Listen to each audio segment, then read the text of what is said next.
안녕하십니까. 오늘은 역대상 6장부터 9장까지 드디어 역대기의 이 기나긴 족보가 끝납니다. 이 9장까지가 족보거든요. 많이 힘드신 것을 알고 있습니다. 여러분 오늘만 잘 읽으시면 되겠습니다. 이 족보를 어제는 이제 역대기 전체를 어떻게 봐야 하는가에 좀 더 집중해서 설명드리면서 사실 족보 이야기는 많이 못하기는 했어요. 근데 족보도 하나하나 뜯어보면 조금 우리가 생각해봐야 할 것들 분명히 또 묵상할 부분들 있습니다. 자, 우선 6장에서는요 레위의 계보가 나와요. 자 보세요.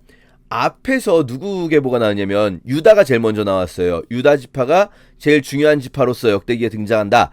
근데 유다가요 5장의 절반 나왔어요. 5장에 유다하고 시므온 나왔거든요.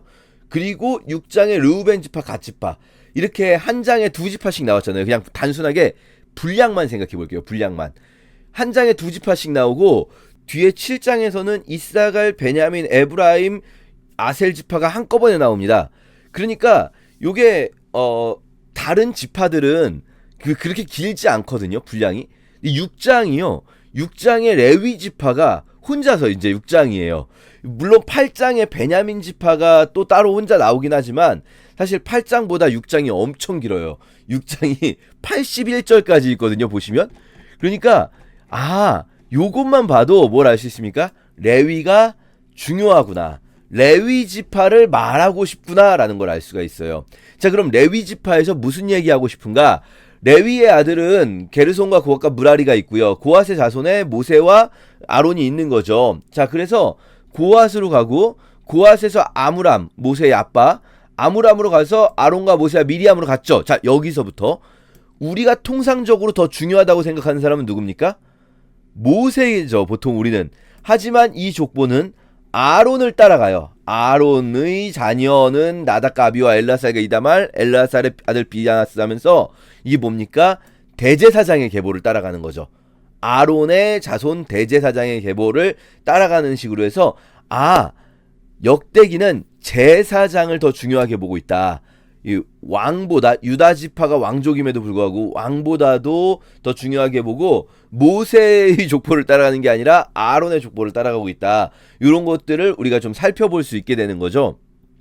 그러면서 물론 역대기 족보 읽기가 쉽지는 않아요. 왜냐면 이게 막 족보가 했던 거 반복되고 또 나오고 막 앞에 7장에 베냐민 나왔는데 8장에 또 베냐민 나오고 어렵습니다. 10장에 9장에 또 베냐민 나오고. 근데 이렇게 왜 이 족보를 이 위치에 기록하고 있을까 이런 걸 조금씩 생각을 해보면 이게 그냥 무작위 기록이다라고 보기는 어렵다라는 거죠. 물론 무작위 기록이다라고 생각하시는 분들도 있으세요. 하지만 제가 늘 말씀드리지만 이 고대인들 그렇게 바보가 아닙니다. 우리가 생각하는 것보다 이 시대에 이런 수준의 글을 쓸 수 있는 사람은 고대의 지혜로운 자들이라고 할 수 있거든요. 그 사람들이 뭐 아무 생각도 없이 앞에서 넣었는지 깜빡하고 앞에 베냐민 했었는데 깜빡했네 하면서 베냐민 한 번 더 넣고 이러지 않는다는 얘기죠. 자, 그러면 이 이제 6장 얘기 돌아와서 제사장 계보가 있는데 잘 보시면 쭉 제사장 계보가 나오다가 아는 사람들 나오면 좀 반갑죠? 아이두베 아들 사독 기억나십니까? 다윗 때의 사독 제사장. 여기에 나오지 않는데 이 대제사장 계보에 없는데 이 대제사장 역할 비슷한 거 하고 있었던 엘리 가문이 있었죠. 그리고 그 엘리 가문의 뭡니까? 대제사장 계보를 이어가려고 했던 사람이 아비아달. 그런데 결국은 사독으로 돌아오면서 다시 이 아론 반차를 따라가서 아론의 자손 사독의 아들 아이마아스도 기억나십니까, 여러분? 아이마아스 그 젊은이가 왜 그 다윗이 압살롬 피해 도망갈 때 이렇게 도와주는 사람 있잖아요. 자, 아이마아스 잘 달려갔던 그 사람, 뜀박질 잘하는 아이마아스. 그리고 이제 아사랴, 요하난 이런 사람들은 저희가 모르죠. 근데 이게 동명이인이 엄청나게 많아요. 정말 읽다 보면은 너무 힘듭니다. 동명이인이 너무 많은데 아사랴가 요하난을 낳았는데 요하난은 또 아사랴를 낳았어요. 자기 아버지하고 이름이 똑같아요. 그런데 이 두 번째 아사랴는 솔로몬이 세운 예루살렘 성전에서 제사장 직분을 행했다. 자, 무슨 말입니까? 아까 아히마아스가 사독이 다윗 때 사람이고 아히마아스가 다윗 때에 이미 성인이었잖아요. 달리기 잘하는. 그러면 다윗 때의 성인이었던 아히마아스가 아사랴를 낳았었을 거예요. 그때쯤에. 근데 이제 고대인들은 우리보다 결혼을 일찍 했거든요. 결혼도 일찍 하고 아이도 일찍 낳고. 그러니까 한 세대의 기간이 좀 더 짧습니다. 그런데 이 아히마스의 아들의 손자의 증손자가 솔로몬이 예루살렘 성전 세웠을 때 제사장이었다 하면은 연대가 얼추 이렇게 들어맞는 것 느껴지실 수 있어요. 왜냐하면은 다윗이 압살롬 피해 도망갔던 일, 그리고 솔로몬이 왕이 되고, 솔로몬이 왕이 되자마자 성전공사를 시작하는 게 아니라 임기 4년 차에 성전공사 시작해서 임기 11년 차에, 그러니까 7년간 공사하거든요. 11년 차에 성전이 완공됩니다. 그러니까 솔로몬 11년 이후에 그거보다 더 뒤일 수도 있죠. 솔로몬 총 40년을 다스렸으니까. 그러면 얼추 이런 것도 맞는구나, 이런 거 그냥 보시면서 뭐 여기서 막 특별한 의미가 있다 이런 거보다는 그냥 우리가 아는 것들을 좀 머릿속에서 조합해 보면서 한번 읽어볼 수 있다. 그냥 쭉 보시면 됩니다. 또 아히두비 사독을 낳죠. 어머나, 앞에 나왔던 아히두비 사독을 낳았는데 또 그 후손들 중에도 아히두비라는 사람이 있고 그 아들은 또 사독이에요. 이렇게 동명이인이 엄청나게 많기 때문에 애초에 이 족보를 외우는 것이나 이 족보를 통달하는 것은 무의미합니다. 그게 막 대단히 의미가 있지 않아요. 중요한 거는 이 족보의 이 위치에서 무슨 말씀을 전하시고자 하는가. 물론 이 지금 우리에게 주시는 메시지가 아니라 그때 그들에게 주신 메시지로서는 이것이 이제 역대상은 말씀드렸지만 포로 귀환 이후이지 않습니까? 우리 조상들이 누구였다. 우리 조상들 한 사람 한 사람 하나님이 이렇게 기억하신다. 이 사람들의 이름을 기억해야 한다. 이 좀 이스라엘은 그런 문화가 좀 있는 것 같아요. 지금도 지금 예루살렘에 여러분 만약에 이제 가게 되시면요, 거기에서 꼭 들리시는 곳 중에 하나가 전쟁기념관이 있습니다. 우리식으로 표현하면 전쟁기념관인데 이제 그 사람들 홀로코스트 기념관 이렇게 부르죠. 그리고 사실 거기가 이름이 야드바셈이라고 해요. 근데 여기서 이 야드바셈이라는 말이 무슨 말이냐면요, 셈이라는 쉔이라는 말이 이름이라는 뜻이에요. 이름. 그러니까 이름을 기억한다, 이름을 기념하는 곳이란 뜻이거든요. 야드바셈. 거기에 또 야드바셈 안에 제일 그 가신 분들마다 굉장히 강렬한 인상을 받고 오시는 곳이 어디냐면, 거기에 그냥 큰 원형으로 된 방 안에 조용해요. 조용한데 이름이 계속 나와요. 누구누구 누구누구 누구누구 누구누구 이런 식으로 이름이 계속 나와요. 그게 이제 홀로코스트 희생자 중에 아이들 희생자들을 기리는 곳인데요.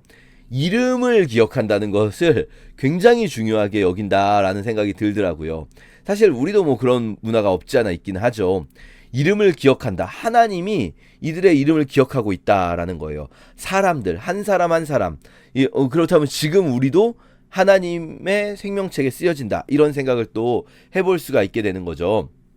자, 그러면서 이 족보는, 자 보세요, 15장까지 이제 제사장의 족보, 아론의 후손 제사장의 족보가 이어집니다.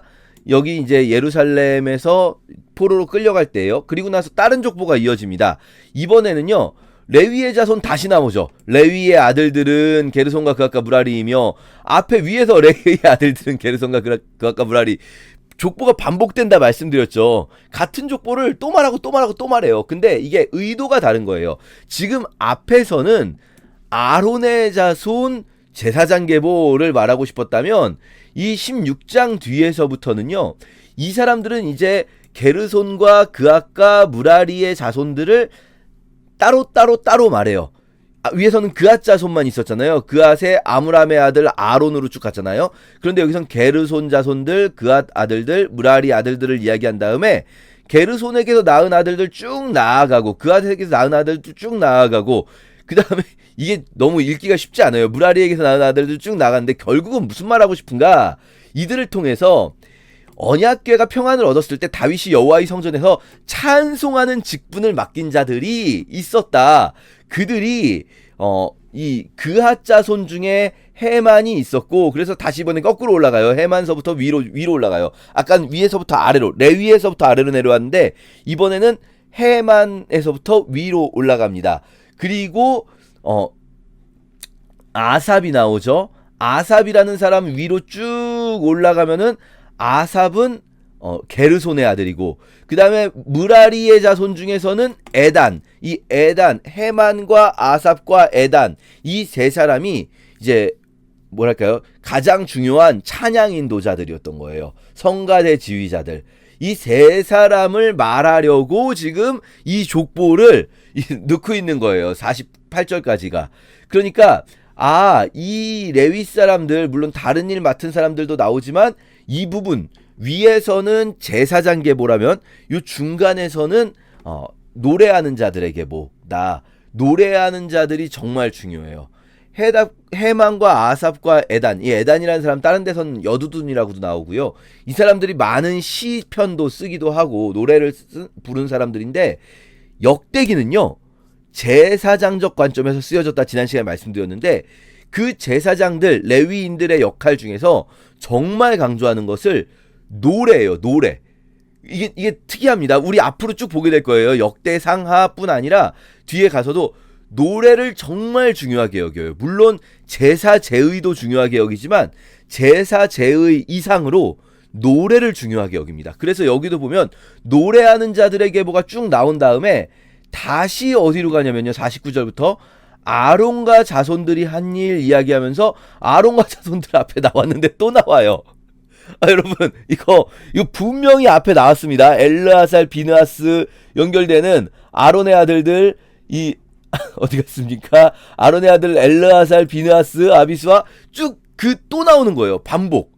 이거 왜 반복됩니까? 중요하니까 반복되는 것일 수도 있지만, 여기까지 53절까지가 이제 아이마스까지 하면서 다시 아론의 아들 대제사장들이 반복된 거거든요. 왜 반복되는가? 그 말씀드렸죠. 양쪽에 이렇게 샌드위치처럼 빵을 놓고 가운데 햄을 넣는 거예요. 가장 중요한 것이 있을 때 이 앞뒤로 같은 내용을 감싸면서 이것을 중요하다 강조시켜주는 거거든요. 그러면 대제사장의 계보 사이에 노래하는 자들의 계보를 넣었다는 거예요. 이 노래하는 자들이 얼마나 중요한가라는 거죠.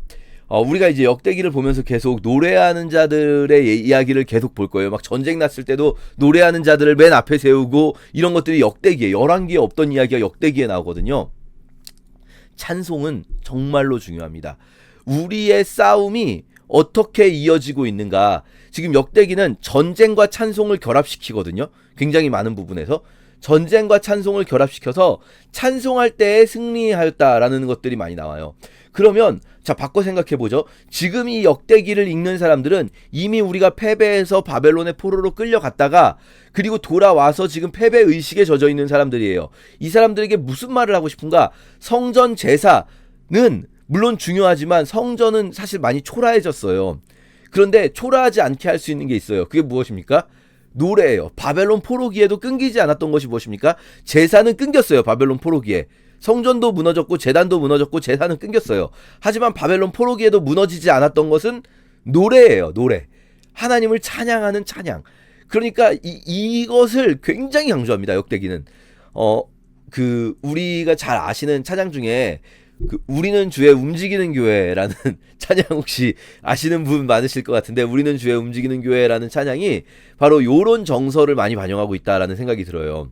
바벨론 포로기에는 그룹 날개가 없어졌어요. 왜냐하면 성전이 무너졌으니까요. 성전도 없고 성소도 지성소도 없는 시기에 그들은 이 그룹 날개가 이렇게 성소 안에 있는, 지성소 안에 있는 법궤 위에 속죄소라고 해서 그룹 날개가 이렇게 하나님의 의자, 보좌처럼 받치고 있었단 말이에요. 기억나십니까 여러분? 지성소 위에 그룹 둘을 세워놓았잖아요. 지금은 이게 없는데 지금 어떻게 하는가? 그 노래 가사 보면, 물론 그 노래가 성경 구절에서 따온 건 아니지만 우리의 두 손을 들어서 주님의 보좌, 지성소를 속죄소를 만들고, 그리고 이 두 손이 마치 그룹들처럼 보이게 하면 그룹 날개 사이에 임하신 것처럼 우리의 위에 임해달라, 이런 거잖아요. 이런 정서가 바로 포로기에 이루어진 정서인 거예요. 노래할 수 있다. 우리가 전쟁도 패배했고 군인도 없지만 우리는 노래로서 계속해서 여호와의 전쟁을 수행해 나가는 거죠. 여러분, 우리가 오늘날 이 찬양을 부른다는 건요 굉장히 중요한 사실이에요. 자, 그렇게 다시 아론의 자손들의 이야기가 나온 후에 그들이 받은 땅, 레위 지파가 받은 땅의 명단이 주르륵 나옵니다. 예, 좀 길게 나오죠. 81절까지 나오고요. 그리고 이제 7장에서는 이사갈 지파부터 시작해서 주르륵 나와요. 그런데 이 이사갈 지파부터 뭐 베냐민, 에브라임, 아셀 쭉쭉 지나가거든요. 그래서 여기는 그냥 명단이 있구나, 이런 정도로 읽으셔도 될 것 같아요. 자, 8장에서 베냐민 지파가 굉장히 길게 나와요. 이게 그러니까 베냐민이 왜 이렇게 길게 나오지 이런 생각이 들지 않습니까? 심지어 유다보다 길게 나오거든요. 베냐민이 지금 유다보다도 길게 나오고 바로 앞 7장에서는 이사갈, 베냐민, 에브라임, 아셀이 그냥 짧게 나오다가 왜 베냐민이 이렇게 길게 나오나? 그럼 다른 지파들도 뒤에 길게 나오나? 아니에요. 9장에서 이제 족보가 끝나요. 9장에서는 이제 다시 돌아온 사람들의 명단이 나오거든요. 그럼 8장의 베냐민 지파 이렇게 길게 나오는 이유는 무엇일까? 그리고 심지어 9장 아래에 또 나오거든요. 베냐민 지파가. 그러니까 왜 베냐민을 중요하게 이 마지막 부분에서 8장, 9장이 족보의 끝입니다. 10장부터 이제 스토리가 이어져요. 왜 베냐민을 중요하게 다루는가? 이 이야기가, 스토리가 어디서부터 시작될 거냐면요. 10장에서 사울의 죽음부터 시작될 거예요. 사울과 그 아들들의 죽음부터 스토리가 시작될 거기 때문에, 즉 실질적으로 역대상의 시작은 사무엘 하인 거죠. 사무엘상 마지막 31장부터 시작된다라고 보면 될 것 같아요. 그렇게 8장을 들으시고요. 9장으로 넘어오면 이제 정말 족보는 다 끝나야 되는 것 같은데, 그런데 이번에는 누가 나오는가?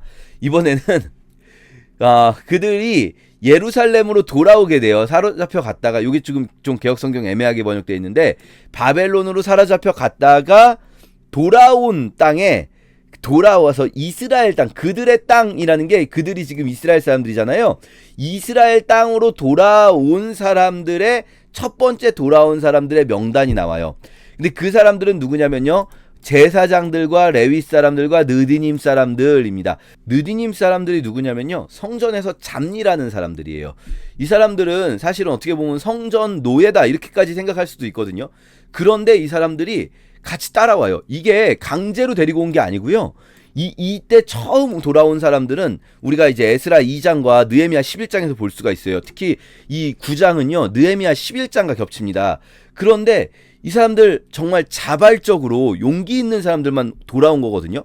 느디님 사람들 같은 경우는 아니 성전에서 우리가 종노릇 했는데 뭐하러 거길 다시 가? 라고 생각할 수도 있잖아요. 근데 성전에서 종노릇한 것이 자신들에게는 영광인 거예요. 자신들에게는 성전에서 종노릇한 것을 기억하고 성전을 다시 짓겠다라고 돌아오는 거예요, 지금. 그래서 이 사람들이 있고요. 그리고 유다와 베냐민과 에브라임과 므낫세들이 돌아오게 됩니다.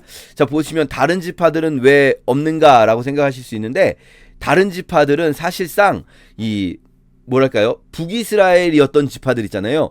북이스라엘이었던 지파들은 다 혼혈민족 사마리아인이 거의 다 돼 있어요. 물론 여전히 남아있는 지파가 소수 있긴 하지만 거의 없어진 거예요. 남유다인 유다와 베냐민이 있잖아요. 남유다에 있던 사람들만 지금 이렇게 된 거고요. 그리고 에브라임과 므낫세의 일부가 자신들의 정통성을 지키고 있다가 바벨론에 끌려간 거죠. 요시야 때에 보면은 요시야 왕 때 남북을 다시 한번 이렇게 다 통일하잖아요. 요시야 때 바벨론에 멸망하기 전에요. 그 요시야 때 남북을 통일했을 때 혼혈된 사람들도 있고 혼혈되지 않고 끝까지 자기들의 정체성을 지키고 있던 사람들도 있을 텐데 일부 있는 거죠. 일부. 그래서 여기 보시면 유다의 아들이 나오고 실로 사람, 세라 자손, 그리고 베냐민 자손이라고 나와요. 그러니까 실로 사람이 바로 이 에브라임 지파, 세라 자손이 아마도 므낫세 지파일 거예요. 그러니까 이들이 에브라임과 므낫세 전체가 아니라 일부 사람들이 이렇게 돌아왔다라고 할 수 있겠죠. 특히 이 실로 사람들은요, 실로가 여러분 어디였는지 기억나실지 모르겠어요. 실로, 성막이 있었던 곳이에요. 기억나십니까? 사사시대에 성막을 실로에 놨었는데 이 성막이 블레셋에 의해 파괴돼요. 그러면서 실로 사람들, 실로에 있던 사람들이 어디로 가게 되냐면 높당에 가서 거하게 돼요. 그런데 높당은 유다 지파 땅이에요. 예루살렘에 가까운 곳이에요. 그러니까 베냐민 지파 땅이었을 것 같아요. 그러니까 이 실로 사람들의 일부가 또 이렇게 들어와 있는 거예요. 이 남유다 쪽으로. 그렇게 유다, 그리고 실로, 세라, 베냐민 자손이 왔다라는 걸 보여주고, 뒤에서는 길게, 여기는 이제 짧게 나온 거고요. 뒤에 이제 제사장들이 길게 나와요. 그런데 여기서도 보시면 여러분 짧게라고는 말씀드렸지만 보세요. 유다가 3, 4절이죠. 그리고 실로, 에브라임 한 절, 므낫세 한 절, 베냐민이요 7절부터 쭉 해서 9절까지 3절이에요. 유다보다 베냐민이 길어요. 유다보다 베냐민이 긴데, 자, 이게 왜 이렇게 베냐민을 좀 특별 대우하는가, 이 족보가. 아까 말씀드렸지만 스토리상 사울 스토리부터 연계가 돼요. 그런데 사울 스토리가 어떤 스토리입니까? 베냐민이 잘못해서 망하는 이야기잖아요. 그런데 문제는 뭐냐면요, 지금 이 돌아온 사람들, 이 글을 듣는 사람들, 읽고 듣는 사람들은 대다수가 유다와 베냐민이에요. 왜냐하면은 실제 남유다는 원래 유다 지파로 시작했지만, 말씀드렸죠, 예루살렘이 너무나 북쪽 끝에 있다 보니까 베냐민 지파를 남유다가 병합시켜요. 그래서 남유다라는 나라는 베냐민 지파와 유다 지파로 이루어진 나라란 말이죠. 베냐민 지파와 유다 지파로 이루어진 나라가 포로로 끌려갔다가 돌아왔으니까 여전히 베냐민 지파와 유다 지파가 있겠죠. 자, 그래서요, 여러분, 신약 시대 가도요, 베냐민 지파와 유다 지파가 남아 있습니다. 다른 지파들은 물론 아셀 지파도 있고 하긴 하지만 거의 많지 않아요. 베냐민, 유다, 레위가 있어요. 그래서 베냐민 사람 중에 유명한 사람이 바울이잖아요. 바울이 베냐민 사람이잖아요. 그리고 유다 지파 중에 유명한 사람이 예수님이 있고요. 자, 어쨌든 그렇게 지금 포로에서 돌아온 사람들은 유다와 베냐민이 주를 이루고 있어요. 유다, 베냐민, 레위. 그런데 여기서 베냐민이 자칫 잘못하면 어떻게 들릴 수 있냐면요, 뒤에 스토리가 이어질 때, 뭐야, 베냐민 지파 우리는 뭐 별거 아니라는 거야? 우린 나쁜 놈들이라는 거야? 뭐야, 우리는 사울의 후손들이니까 우리는 무시한다는 거야? 요런 느낌으로 들릴 수도 있어요. 그런데 사실 여기 지금 돌아온 베냐민 지파 사람들은요, 사실 이건 돌아온 사람들은요, 유다 지파건 베냐민 지파건 누구건 할 것 없이 정말 위대한 결단을 내려서 돌아온 사람들이에요. 왜냐면은 이 사람들이 페르시아 때 고레스 왕이 자유민으로 인정을 해줘요. 그래가지고 우리가 뒤에 페르시아 시대를 다루는 책들을 보면은 다니엘이라든지 에스더서를 보면, 에스더서에 보면은 이미 자유민으로서 살아가고 있어요. 그들이 어떤 전쟁 포로나 노예로서 살지 않습니다. 그러니까 페르시아 땅 안에서 다 뭐랄까요, 인정해주고, 페르시아 다민족 국가예요. 그러니까 이게 단순히 제국주의하고 달라요. 다민족 국가는, 제국주의는 다른 민족을 다 포괄하지만 식민지로 삼았다면, 페르시아는 물론 제국이지만 그러나 그렇게 식민지로 삼은 땅의 백성들을 자기네 시민으로서 인정을 해줘요. 그러다 보니까 에스더서에서 보면 누구하고 누가 싸우냐면 페르시아 사람들하고 이 에스더가 싸우는 게 아니에요. 모르드게하고 누가 대적합니까? 하만이잖아요. 하만이 누굽니까? 아말렉 사람이에요. 그러니까 이민족들끼리 싸우는 거예요. 페르시아 내에서 다른 민족들끼리, 소수민족들끼리 서로 권력 다툼을 하는 것 같은 이야기가 되는 거죠. 그러니까 페르시아에 남아도 돼요. 그게 훨씬 더 좋아요. 왜냐면 이미 거기서 수십 년간 거기서 자리 잡고 살고 있단 말이에요. 그런데 이 폐허가 된 땅에 지금 남유다는 완전히 볼 것도 없이 그냥 망가진 땅이거든요. 전쟁 이후에 복구를 못했어요. 복구할 이유가 없잖아요. 바벨론이 성전도 부시고 성벽도 부시고 집들도 부셨는데 그 이후에 복구되지 않은 상태로 그냥 버려진 땅이란 말이죠. 거기에 돌아온 사람들은 다 위대한 결단을 한 거예요. 이 사람들 왜 돌아왔습니까? 자기 먹고 살려고 돌아온 게 아니거든요. 이 돌아온 사람들은요, 성전 재건하려고 돌아온 거예요. 자기 먹고 살려고 돌아온 게 아니라. 자기 먹고 살려면 페르시아 땅에 남는 게 더 나았어요. 그러니까 위대한 선택을 하고 돌아왔는데, 근데 여기 이 사람들에게, 여기 특히 베냐민 지파 사람들에게, 너희들도 소중한 하나님의 백성이다.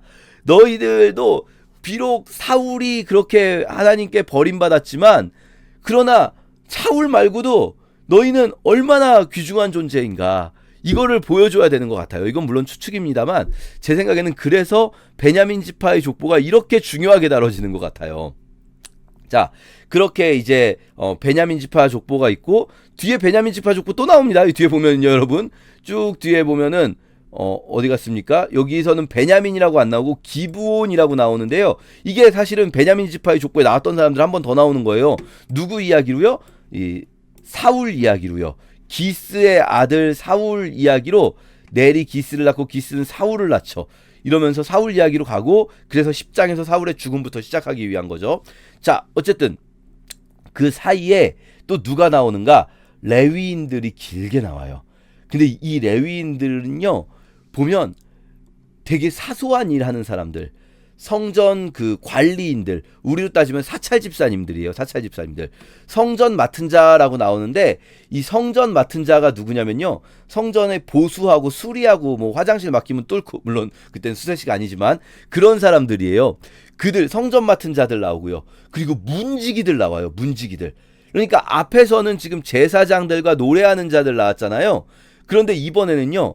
문지기들과 이 성전 관리인들, 그리고 진설병 굽고 관리하는 사람들, 이런 사람들이 나와요. 물론 찬송하는 자도 나오긴 하지만 찬송하는 자는 짧게 나옵니다.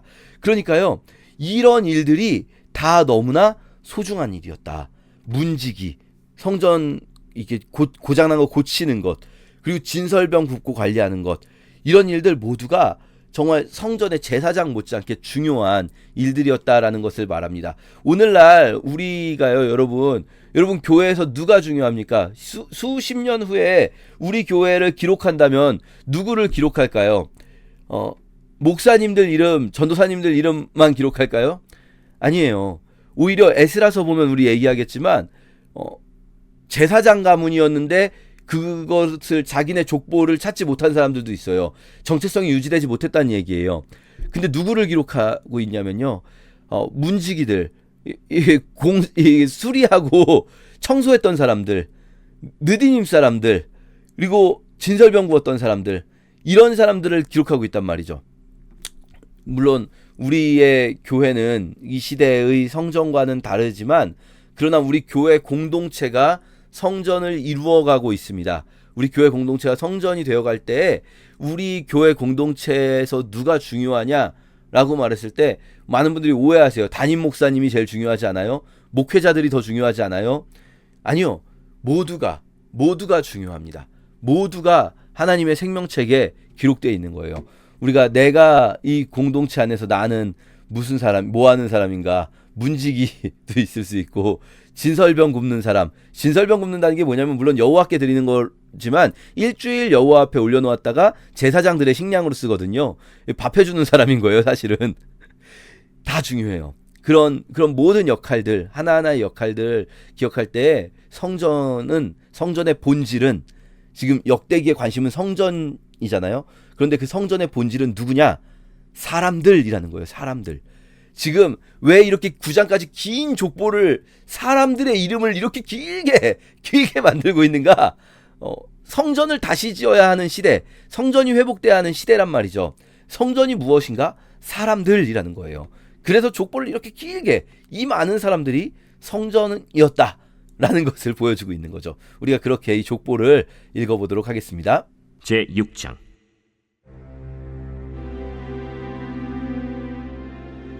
레위의 아들들은 게르손과 그핫과 므라리요, 그핫의 아들들은 아므람과 이스할과 헤브론과 우시엘이요.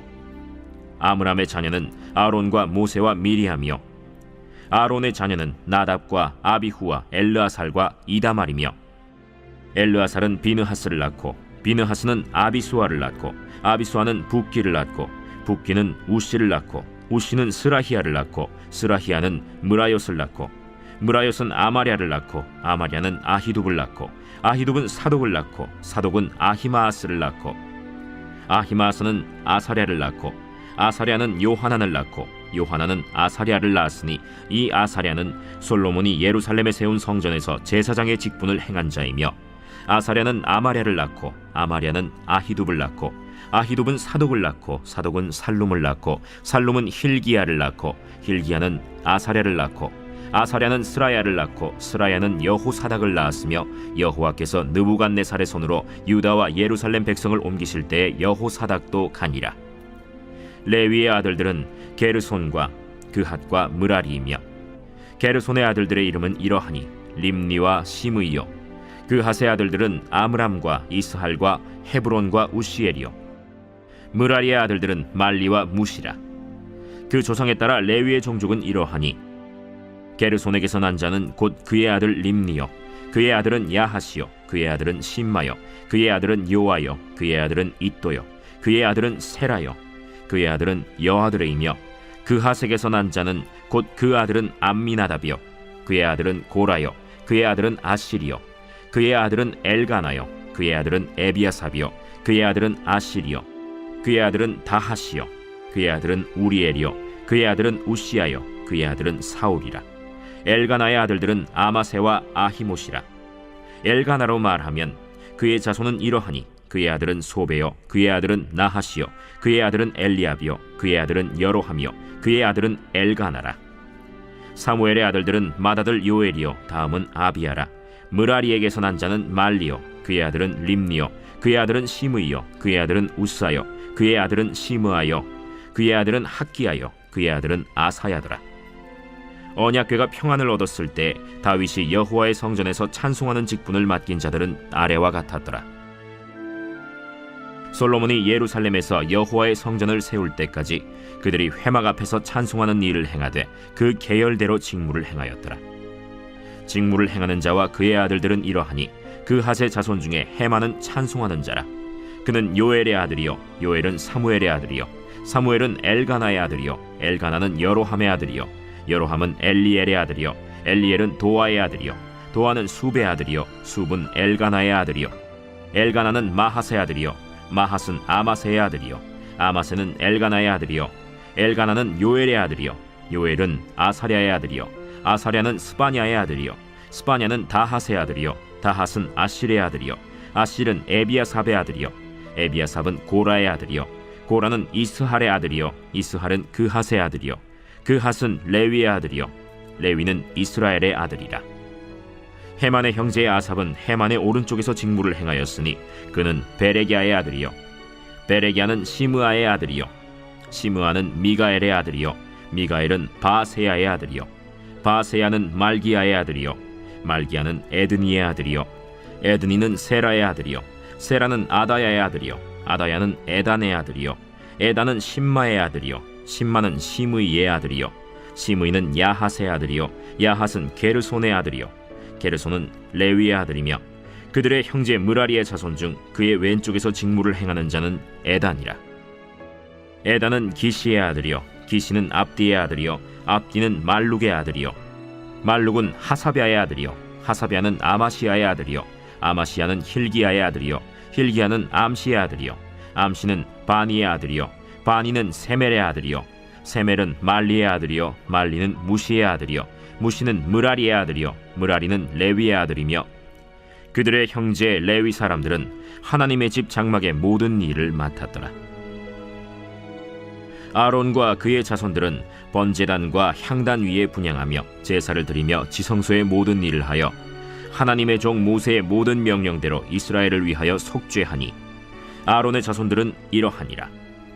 그의 아들은 엘르아살이요 그의 아들은 비느하스요 그의 아들은 아비수아요 그의 아들은 붓기요 그의 아들은 우시요 그의 아들은 스라히아요 그의 아들은 므라요시요 그의 아들은 아마랴요 그의 아들은 아히두비요 그의 아들은 사독이요 그의 아들은 아히마스이더라. 그들의 거주한 곳은 사방지게 안에 있으니 그들의 마을은 아래와 같으니라. 아론 자손 곧 그핫 종족이 먼저 제비 뽑았으므로 그들에게 유다 땅의 헤브론과 그 사방 초원을 주었고 그러나 그 성의 밭과 마을은 여분네의 아들 갈렙에게 주었으며 아론 자손에게 도피성을 주었으니 헤브론과 림나와 그 초원과 얏딜과 에스드모아와 그 초원과 힐렌과 그 초원과 드빌과 그 초원과 아산과 그 초원과 베세메스와 그 초원이며 또 베냐민 지파 중에서는 게바와 그 초원과 알레멧과 그 초원과 아나돗과 그 초원을 주었으니 그들의 종족이 얻은 성이 모두 13이었더라.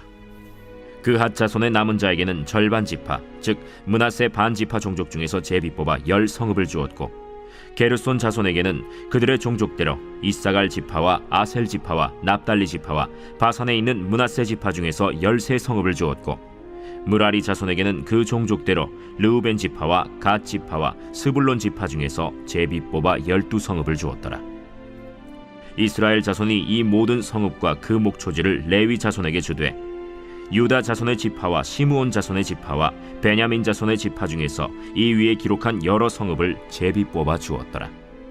그핫 자손의 몇 종족은 에브라임 지파 중에서 성읍을 얻어 영토를 삼았으며 또 그들에게 도피성을 주었으니 에브라임 산중 세겜과 그 초원과 게셀과 그 초원과 용무암과 그 초원과 벳호론과 그 초원과 아얄론과 그 초원과 가드림몬과 그 초원이며 또 그핫 자손의 남은 종족에게는 므낫세 반지파 중에서 아넬과 그 초원과 빌르암과 그 초원을 주었더라.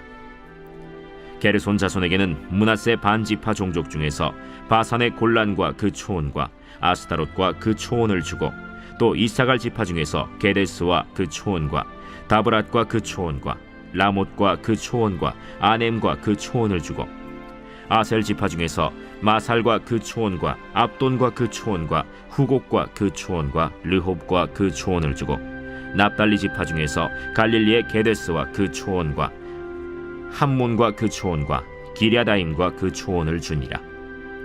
므라리 자손의 남은 자에게는 스불론 지파 중에서 림모노와 그 초원과 다볼과 그 초원을 주었고 또 요단 건너 동쪽 곧 여리고 맞은편 르우벤 지파 중에서 광야의 베셀과 그 초원과 야사와 그 초원과 그데못과 그 초원과 메바앗과 그 초원을 주었고 또 갓 지파 중에서 길르앗의 라못과 그 초원과 마하나임과 그 초원과 헤스본과 그 초원과 야셀과 그 초원을 주었더라.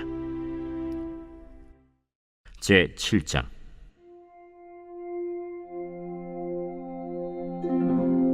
이사갈의 아들들은 돌라와 부아와 야숫과 시므론 네 사람이며 돌라의 아들들은 우시와 르바야와 여리엘과 야메와 입삼과 스무엘이니 다 그의 아버지 돌라의 집 우두머리라.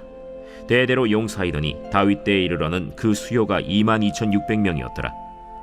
우시의 아들은 이스라히야요 이스라히야의 아들들은 미가엘과 오바댜와 요엘과 이시야 5사람이 모두 우두머리며 그들과 함께 있는 자는 그 계보와 종족대로 능히 출전할 만한 군대가 36,000명이니 이는 그 처자가 많기 때문이며 그의 형제 이사갈의 모든 종족은 다 용감한 장사라. 그 전체를 계수하면 87,000명이었더라. 베냐민의 아들들은 벨라와 베겔과 여디아엘 3사람이며 벨라의 아들들은 에스본과 우시와 우시엘과 여리못과 일이 5사람이니 다 그 집의 우두머리요 큰 용사라. 그 계보대로 계수하면 22,034명이며 베겔의 아들들은 스미라와 요아스와 엘리에셀과 엘료에네와 오므리와 여레못과 아비아와 아나돗과 알레메시니 베겔의 아들들은 모두 이러하며 그들은 다 그 집의 우두머리요 용감한 장사라.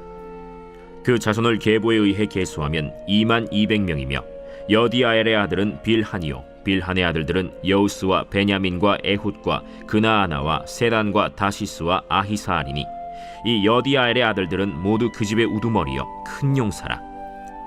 그들의 자손 중에 능히 출전할 만한 자가 17,200명이며 일의 아들은 숫빔과 훗빔이요 아헬의 아들은 후심이더라. 납달리의 아들들은 야시엘과 구니와 예셀과 살루미니 이는 빌하의 손자더라. 므낫세의 아들들은 그의 아내가 낳아준 아스리엘과 그의 소실 아람 여인이 낳아준 길르앗의 아버지 마길이니 마길은 훗빔과 숫빔의 누이 마가라 하는 이에게 장가들었더라.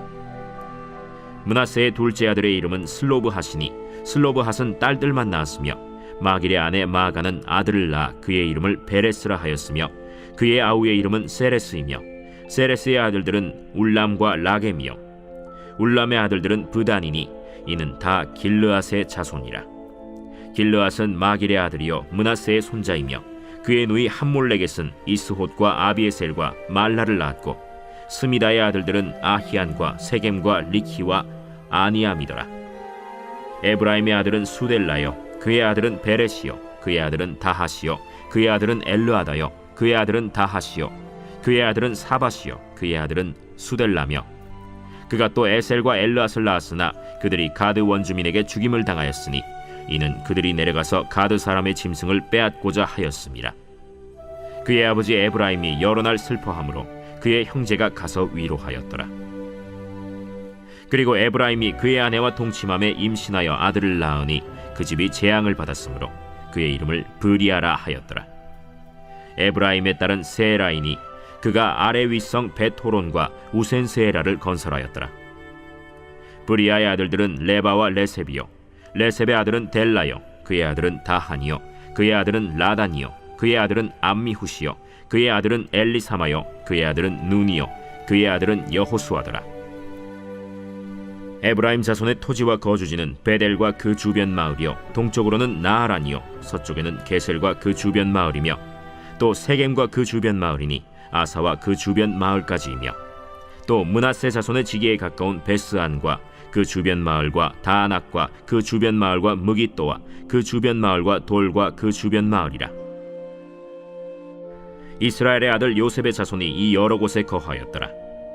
아셀의 아들들은 임나와 이스와와 이스위와 브리아여 그들의 매제는 세라이며 브리아의 아들들은 헤벨과 말기엘이니 말기엘은 비르사이스의 아버지이며 헤벨은 야블렛과 소멜과 호담과 그들의 매제 수아를 낳았으며 야블렛의 아들들은 바삭과 빔할과 아스와시니 야블렛의 아들은 이러하며 소멜의 아들들은 아히와 로가와 호바와 아람이요 그의 아우 헬렘의 아들들은 소바와 임나와 셀레스와 아말이요 소바의 아들들은 수아와 하르네벨과 수알과 베리와 이므라와 베셀과 톳과 사마와 실사와 이드란과 브에라요 예델의 아들들은 여분네와 비스바와 아라요 울라의 아들들은 아라와 한니엘과 리시아이니 이는 다 아셀의 자손으로 우두머리요 정선된 용감한 장사요 방백의 우두머리라.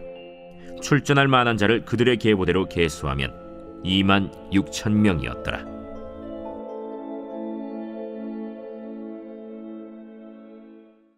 제8장.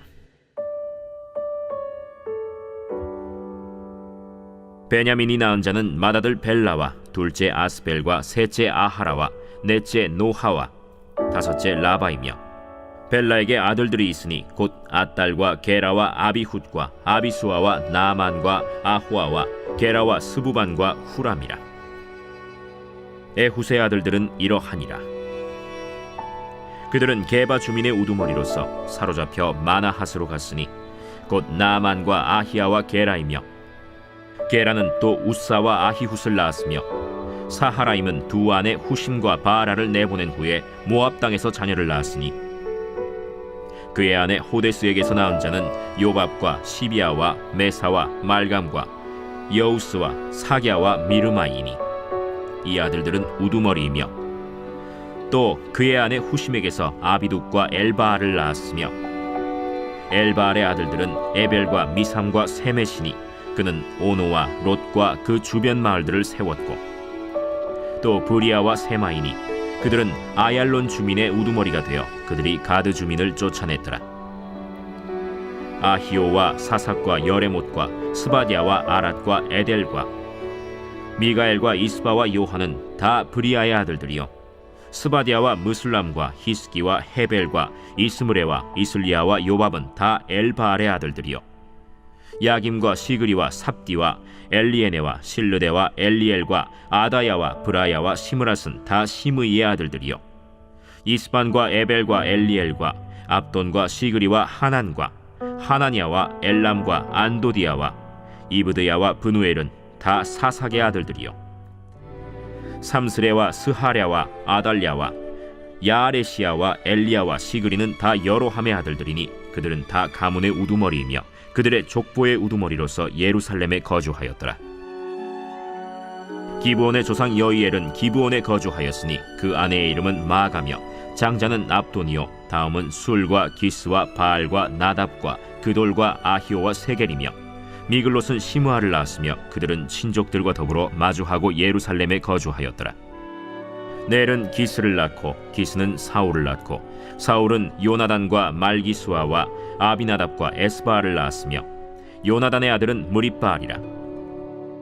무립바알은 미가를 낳았고 미가의 아들들은 비돈과 멜렉과 다레아와 아하스이며 아하스는 여호아따를 낳고 여호아따는 알레멧과 아스마웻과 시므리를 낳고 시므리는 모사를 낳고 모사는 비느하를 낳았으며 비느하의 아들은 라바요 그의 아들은 엘르아사요 그의 아들은 아셀이며 아셀에게 6 아들이 있어 그들의 이름은 이러하니 아스리감과 보그르와 이스마엘과 스아랴와 오바디아와 하나니라. 아셀의 모든 아들이 이러하며 그의 아우 에색의 아들은 이러하니 그의 맏아들은 울람이요 둘째는 여우스요 셋째는 엘리벨렛이며 울람의 아들은 다 용감한 장사요 활을 잘 쏘는 자라. 아들과 손자가 많아 모두 150명이었더라. 베냐민의 자손들은 이러하였더라.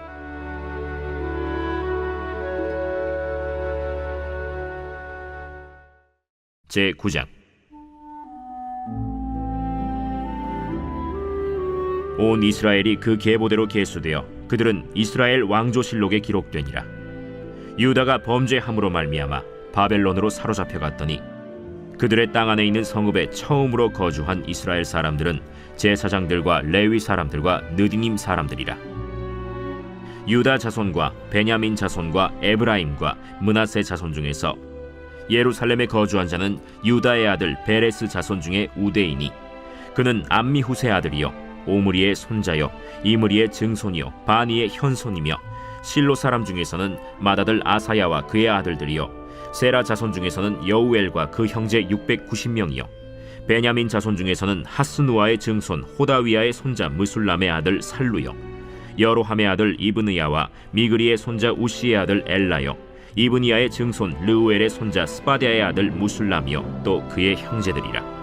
그들의 계보대로 계수하면 956명이니 다 종족의 가문의 우두머리들이더라. 제사장 중에서는 여다야와 여호야립과 야긴과 하나님의 성전을 맡은 자 아사랴이니 그는 힐기야의 아들이요 무술람의 손자요 사독의 증손이요 무라요스의 현손이요 아히두베의 오대손이며 또 아다야이니 그는 여로함의 아들이요 바스훌의 손자요 말기야의 증손이며 또 마세니 그는 아디엘의 아들이요 야세라의 손자요 무술람의 증손이요 무실레밋의 현손이요 임멜의 오대손이며 또 그의 형제들이니 종족의 가문의 우두머리라. 하나님의 성전의 임무를 수행할 힘 있는 자는 모두 1760명이더라. 레위 사람 중에서는 무라리 자손 스마야이니 그는 핫수베의 아들이요 아스리감의 손자요 하사베아의 증손이며 또 박박갈과 헤레스와 갈랄과 마따냐이니 그는 미가의 아들이요 시그리의 손자요 아삽의 증손이며 또 오바디아이니 그는 스마야의 아들이요 갈랄의 손자요 여두둔의 증손이며 또 베레기아이니 그는 아사의 아들이요 엘가나의 손자라. 느도바 사람의 마을에 거주하였더라. 문지기는 살룸과 악굽과 달몬과 아히만과 그의 형제들이니 살룸은 그 우두머리라. 이 사람들은 전에 왕의 문 동쪽 곧 레위 자손의 진영의 문지기이며 고라의 증손 에비아삽의 손자 고레의 아들 살룸과 그의 종족 형제 곧 고라의 자손이 수종드는 일을 맡아 성막 문들을 지켰으니 그들의 조상들도 여호와의 진영을 맡고 출입문을 지켰으며 여호와께서 함께 하신 엘르아살의 아들 비느하스가 옛적에 그의 무리를 거느렸고 무셀레미아의 아들 스가랴는 회막 문지기가 되었더라. 택함을 입어 문지기 된 자가 모두 212명이니 이는 그들의 마을에서 그들의 계보대로 계수된 자요 다윗과 선견자 사무엘이 전에 세워서 이 직분을 맡긴 자라. 그들과 그들의 자손이 그 순찰을 좇아 여호와의 성전 곧 성막 문을 지켰는데 이 문지기가 동서남북 사방에 섰고 그들의 마을에 있는 형제들은 이레마다 와서 그들과 함께 있으니 이는 문지기의 우두머리 된 레위 사람 넷이 중요한 직분을 맡아 하나님의 성전 모든 방과 곳간을 지켰음이라. 그들은 하나님의 성전을 맡은 직분이 있으므로 성전 주위에서 밤을 지내며 아침마다 문을 여는 책임이 그들에게 있었더라. 그 중에 어떤 자는 섬기는 데 쓰는 기구를 맡아서 그 수효대로 들여가고 수효대로 내오며 또 어떤 자는 성소의 기구와 모든 그릇과 고운 가루와 포도주와 기름과 유향과 향품을 맡았으며 또 제사장의 아들 중에 어떤 자는 향품으로 향기름을 만들었으며 고라 자손 살룸의 맏아들 mat디디아라 하는 레위 사람은 전병을 굽는 일을 맡았으며 또 그의 형제 그핫 자손 중에 어떤 자는 진설하는 떡을 맡아 안식일마다 준비하였더라. 또 찬송하는 자가 있으니 곧 레위 우두머리라.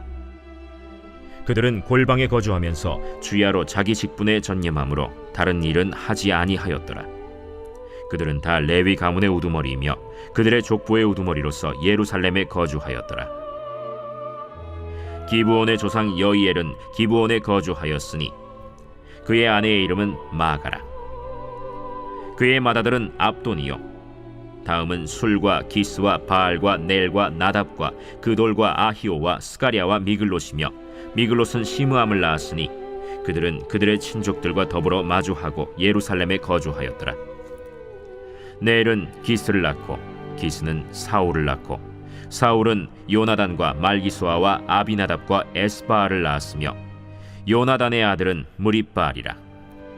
무립바알은 미가를 낳았고 미가의 아들들은 비돈과 멜렉과 다레아와 아하스이며 아하스는 야라를 낳고 야라는 알레멧과 아스마웻과 시므리를 낳고 시므리는 모사를 낳고 모사는 비느아를 낳았으며 비느아의 아들은 르바야요 그의 아들은 엘르아사요 그의 아들은 아셀이며 아셀이 6 아들이 있으니 그들의 이름은 아스리감과 보그르와 이스마엘과 스아랴와 오바댜와 하나니라.